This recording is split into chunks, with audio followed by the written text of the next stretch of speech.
And the problem is once you kind of put your stake in the ground and you say, I'm a vegan, and you do it on social media, it's a hard fall Yeah. because you're going to get thousands of hate mails and they all know it.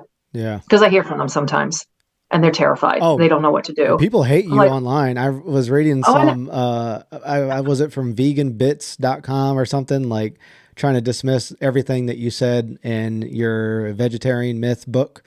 They were pretty hardcore. Like, it's like, I know they I can't believe this is a public website. they can do whatever they want. One by one. The reason I laugh is because one by one, they're going to need me. It might take a decade, but eventually this is going to fail them. And they're going to be so sick and so exhausted and so depressed. And they're not going to know what to do. And they're eventually going to remember all this information, little bits of it that they've heard through the years. All their friends have already given up on it. They went on to have better, healthier lives. And they're going to be the last holdout, just like me. And then the day is going to come when they just can't take it anymore. Or the doctor says, if you do this one more day, you're going to be dead. And then, they have to try it and then they feel better. And then they're going to find me again. They're going to look for my book and then I'm going to get an email. I Yeah. know how this goes because I get it every day. And I'm going to be like, I know it's really hard. I will hold your hand. It's terrible. It's a very, very bad moment. And I Are, don't care that you hated me 10 years ago. I really don't. are It was there, inevitable. You were going to end right here. so there's no civilization in history that ever consumed mostly a plant-based diet? No, No? there's no way to be vegan and live. Hmm. So even the very, very, like, there's some strange religious cults that you can find here and there around the globe that actually did try to be vegan.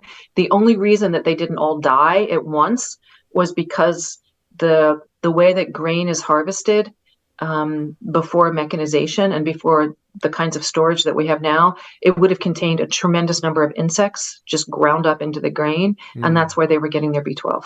Oh, they're fucking And we cheating. know this because when those people move to the West, like Jane Monks, for instance, will move to, I don't know, Denmark or the United States or, some, an industrialized nation, and the grain supply is much, much cleaner. They get incredibly sick really fast because they're barely limping along on the B12 they're getting from the dead insects without realizing it.